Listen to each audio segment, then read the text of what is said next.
এখানে আরেকটা ব্যালট হবে হা এবং না।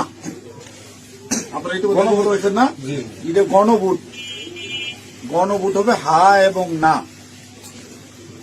যদি আপনারা যারা আওয়ামী লীগ করেন, যারা অন্যান্য দল করেন, তাদের কাছে তাদের জ্ঞাতার্থে সুবিধার্থে আমি জানাচ্ছি, যদি হা জয়যুক্ত হয় কোনো ক্রমে, সারা দেশে যদি হা জয়যুক্ত করা মানে ভোটে জয়যুক্ত হয়, তাহলে এদেশের স্বাধীনতার পরে ৭২-এ যে একটা সংবিধান ছিল, শেখ মুজিবুর সাহেব করেছিল, ডক্টর কামালের হাতে লেখা,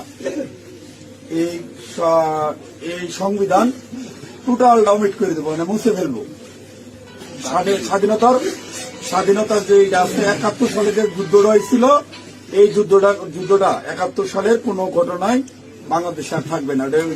আপনার ইয়ের মধ্যে যে সংস্কার করতে চাইতেছে, যে সংস্কারের জন্য হানা বুট হইতেছে, এদের মধ্যে লেখা আছে ৭১ সালকে বাদ দিয়ে ২৪-এ যে ইটা হয়েছে, গণঅভ্যুত্থানটা হয়েছে, ৭১ জায়গাটা নিবে ২৪ সাল। কেন নিবে? এটা একটা কারণ আছে, জামাত ইসলামের একটা কারণ আছে। জামাত ইসলাম ৭১ সালে দেশের স্বাধীনতা চায় না, এদেশে বাংলাদেশের স্বাধীন হোক, বাংলাদেশ স্বাধীন হোক, জামাত ইসলাম কিন্তু এটা চাই নাই।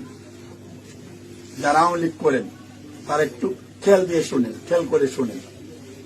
যদি হা জয়যুক্ত হয়, তাহলে আওয়ামী লীগ কিন্তু এখন মানে কি জানি প্রজ্ঞাপনের মাধ্যমে আপনার স্থগিত হয়েছে, আওয়ামী লীগ নির্বাচনে অংশগ্রহণ করতে পারবে না। যদি হা জয়যুক্ত হয়, তাহলে আওয়ামী লীগ একবারে আর কোনো মিটিং টিটিং হবে না, মিটিং টিটিং সংসদে কোথাও উঠবে না।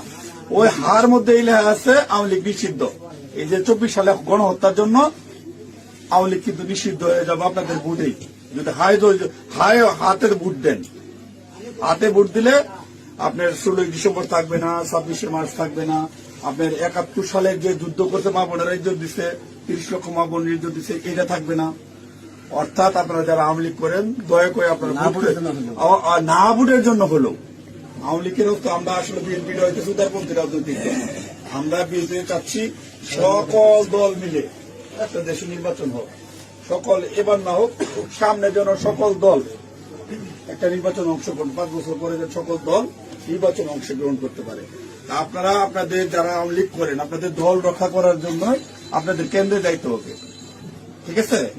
আপনাদের কেন্দ্রে যাইতে হবে, আপনাদের দল রক্ষা করার জন্য, না ভোট দেওয়ার জন্য, হইলে সার্বভৌমত্ব দেশ রক্ষা করার জন্য, ৭১কে ফিরিয়ে, মানে ৭১ যেভাবে আছে স্বাধীনতার যুদ্ধটার ইতিহাস আছে, এই ইতিহাসটা রক্ষার জন্য হইলেও যারা না ভোট দিবেন, যারা আওয়ামী লীগ করেন, আপনাদের কেন্দ্রে অবশ্যই যেতে হবে।